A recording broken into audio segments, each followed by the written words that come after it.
Hello students, एक बार फिर से आपका स्वागत है मेरे इस वीडियो में। हम बात कर रहे थे वेक्टर अलजेब्रा का। वेक्टर अलजेब्रा में सबसे पहले हमने ग्राफिकल मेथड पढ़ा। ग्राफिकल मेथड पढ़ने के बाद हमने क्या पढ़ा? हमने एनालिटिकल मेथड पढ़ा। और एनालिटिकल मेथड में हमने सीखा कि किसी भी दो वेक्टर्स के बीच में अगर कोई एंगल हमें पता हो तो दोनों वेक्टर का रिजल्टेंट कैसे निकाला जाता है। उसके लिए हमने फॉर्मूला पढ़ा r is equals to under root A square plus B square plus 2ab cos theta. Theta क्या है? Theta is the angle between the vectors. तो दो वेक्टर्स का अगर हमें मैग्नीट्यूड पता है, दोनों के बीच का एंगल पता है, so we can easily find out the resultant vector, right. अच्छा, मैं बार बार बोल रहा हूँ रिजल्टेंट वेक्टर, तो वो तो वेक्टर है ना। अभी तक हमने तो मैग्नीट्यूड निकाला है, अभी तक हमने सिर्फ मैग्नीट्यूड निकाला है ना।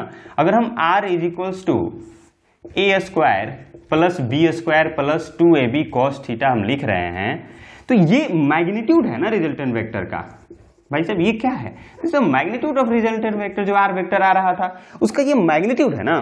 बट हमें रिजल्टेंट वेक्टर अगर हमें बताना हो तो हमें मैग्नीट्यूड तो आना ही चाहिए, प्लस में और क्या आना चाहिए? हमें मैग्नीट्यूड के साथ साथ हमें उसका डायरेक्शन भी आना चाहिए। यानी कि अब हम पढ़ेंगे डायरेक्शन, कि कैसे डायरेक्शन निकालेंगे रिजल्टेंट वेक्टर का। तो today's topic is how to find direction of resultant vector. Resultant vector का डायरेक्शन कैसे हम लोग निकालेंगे। डायरेक्शन बताने के लिए रिजल्टेंट वेक्टर का हम एक डायग्राम बनाएंगे, जो पहले भी पैरेललोग्राम लॉ वाला डायग्राम हमने बनाया था। फिर हम देखेंगे उस डायग्राम की हेल्प से। ठीक है, डायग्राम क्या था हमारा, तो मैं जल्दी से डायग्राम ड्रॉ कर देता हूं। ठीक है,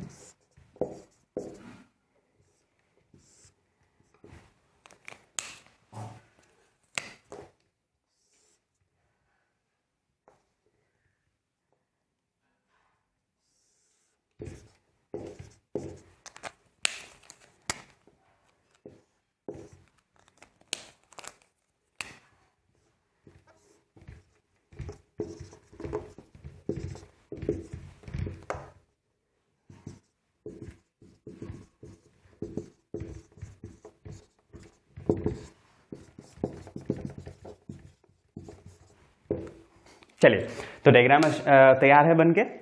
ये डायग्राम मैंने पिछले क्लास में भी कराया था, पिछले वीडियो में बताया था, सॉरी। तो ये बी साइन थीटा है, ये A plus B cos theta है, ये अल्फा, ये ध्यान दो। तो डायरेक्शन जो रिजल्टेंट वेक्टर का हम देखेंगे, वो जो बेस वाला जो वेक्टर है, ए वेक्टर है, उससे कितना एंगल बना रहा है रिजल्टेंट, ये डायरेक्शन शो करेगा। यानी कि अल्फा यहाँ पे क्या शो कर रहा है? अल्फा शो कर रहा है direction of resultant vector. Direction of resultant vector किसके रिस्पेक्ट में? With respect to A vector. ये बहुत इंपॉर्टेंट है। देखो, ये जो डायरेक्शन अल्फा, जो अल्फा है, वो डायरेक्शन है रिजल्टेंट वेक्टर का, बट ए वेक्टर के रिस्पेक्ट में है, बी वेक्टर के रिस्पेक्ट में नहीं है। बी वेक्टर के रिस्पेक्ट में क्या है सर? तो ये जो एंगल होगा ना, ये वाला जो एंगल होगा, मान लो सपोज ये वाला एंगल हम इसको बोल देते हैं बीटा, तो ये जो बीटा होगा ना, वो होगा डायरेक्शन। तो बीटा को हम क्या बोलेंगे? This is the direction of resultant vector with respect to B vector. तो डायरेक्शन जो है वो डिपेंड करेगा कि हम किस वेक्टर के रिस्पेक्ट में बात कर रहे हैं। अगर ए वेक्टर के रिस्पेक्ट में बात कर रहे हैं तो डायरेक्शन अल्फा होगा, बी वेक्टर के रिस्पेक्ट में बात कर रहे हैं तो डायरेक्शन आपका बीटा हो जाएगा। ठीक है, ये बात क्लियर है। अब यही हम कैलकुलेट करेंगे। सबसे पहले हम अल्फा कैलकुलेट कर रहे हैं, अल्फा कैलकुलेट कर लेंगे। इसका मतलब हम डायरेक्शन कैलकुलेट कर ले रिजल्टेंट वेक्टर का ए वेक्टर के रिस्पेक्ट में। तो हम कैसे कैलकुलेट करेंगे अल्फा? अल्फा कैलकुलेट करने के लिए आपको वो ट्रायंगल याद आना चाहिए। यानी कि मैं किस ट्रायंगल की बात कर रहा हूँ? मैं बात कर रहा हूँ, यहाँ पे ओ पॉइंट था ना, मैं बात कर रहा हूँ ओ एम पी। मैं बात कर रहा हूँ in triangle O M P. तो ओ एम पी ड्रॉ कर लेते हैं भाई साहब। क्या है भाई साहब? ओ एम पी ट्रायंगल भाई साहब, देखते हैं। So this is the O, this is the P and this is M. ये जो लेंथ है ये A plus B cos theta है। अच्छा, और ये जो हमारा जो लेंथ है बी साइन थीटा, राइट। ये एंगल अल्फा है भाई साहब, ध्यान देना, ये अल्फा है, ये थीटा मत मान लेना इसको। थीटा दूसरा है। थीटा जो है ना, थीटा दोनों के बीच का एंगल है। थीटा इन दोनों के बीच का एंगल है, ए वेक्टर और बी वेक्टर का। थीटा ये नहीं, ये अल्फा है, राइट। तो ए वेक्टर से जो एंगल बना रहे हैं अल्फा, और यही अल्फा डायरेक्शन हो जाएगा रिजल्टेंट वेक्टर का। कैसे निकालेंगे? तो यहाँ पे भी हम लोग ट्रिग्नोमेट्री थोड़ा यूज करेंगे। ट्रिग्नोमेट्री से हमें एक चीज पता चलेगा। इसको इधर मैं ड्रॉ कर दे रहा हूं ताकि आपको कंफर्टेबल हो आपके लिए, राइट। तो मैंने यहाँ पे ड्रॉ किया हुआ है, ठीक है। आई होप कि आपको दिख रहा होगा।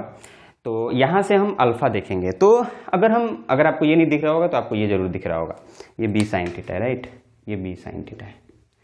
तो यहाँ पे हम क्या करेंगे, यहाँ पे हम करेंगे क्या कि ये जो ट्रायंगल है, इस ट्रायंगल में हम अल्फा देखेंगे, और अल्फा निकालने के लिए हमें दो चीज़ पता है, एक परपेंडिकुलर और एक हमारे पास बेस पता है। तो हम क्या करते हैं कि tan अल्फा का वैल्यू लिखते हैं। तो tan अल्फा का वैल्यू कितना हो जाएगा, आप ध्यान से देखो, tan अल्फा जो होगा, यही ना है वो triangle, this is alpha, this is a plus B cos theta and this is b sine theta, right. तो जो tan अल्फा का जो वैल्यू होगा, यानी कि tan थीटा क्या होता है, परपेंडिकुलर डिवाइडेड बाई बेस। तो परपेंडिकुलर कितना है, this is b sine theta divided by a plus b cos theta. तो this is the tan alpha, tan alpha आ गया b sine theta divided by a plus b cos theta. ध्यान से देखो, अब यहां से हमें अल्फा चाहिए, हमें tan अल्फा नहीं चाहिए, अल्फा डायरेक्शन है, tan अल्फा डायरेक्शन नहीं है। तो अल्फा क्या होगा, अल्फा जब हम निकालेंगे तो tan क्या होगा, देखो जब tan उधर जाएगा तो tan इनवर्स बन जाएगा। आप 12th में पढ़ोगे इनवर्स ट्रिग्नोमेट्रिक फंक्शन नाम का एक चैप्टर है, वो 12th में पढ़ोगे, पर 11th में थोड़ा बहुत आपको बता दिया जाता है कि इनवर्स ट्रिग्नोमेट्रिक फंक्शन क्या होता है। जैसे कि साइन थीटा है, तो साइन थीटा का जो इनवर्स होता है वो sine inverse theta, sine inverse something, right, तो साइन इनवर्स बन जाता है। तो खैर यहाँ पे हम मैथ्स की बात नहीं करते हैं, पर उसी तरीके का यहाँ पे ये tan इनवर्स इसको पढ़ेंगे। इसको कैसे पढ़ेंगे, tan इनवर्स, तो ये बन जाएगा tan इनवर्स, और बाकी जितने भी हैं ये b sine theta divided by a plus b cos theta. तो ये हो जाएगा आपका अल्फा। आपको इसको याद कर लेना है, ठीक है ना, याद कर लेना है। अब सर हमें अल्फा कैसे कैलकुलेट करेंगे, देखो भाई अल्फा कैलकुलेट अगर करना है तो आपको tan अल्फा बराबर ये लिख लो, tan अल्फा बराबर ये लिखोगे तो tan अल्फा बराबर कुछ आएगा। सपोज मान लो तुमने कुछ किया और tan अल्फा बराबर मान लो आ गया आपका 1 आ गया। सपोज मान लेते हैं कि ये जो पूरा जो वैल्यू है, इसका वैल्यू 1 आ गया किसी तरीके से, ठीक है, 1 आ गया, जरूरी नहीं है कि 1 आए, कुछ भी आ सकता है, बट हम मान लेते हैं कि 1 आ गया।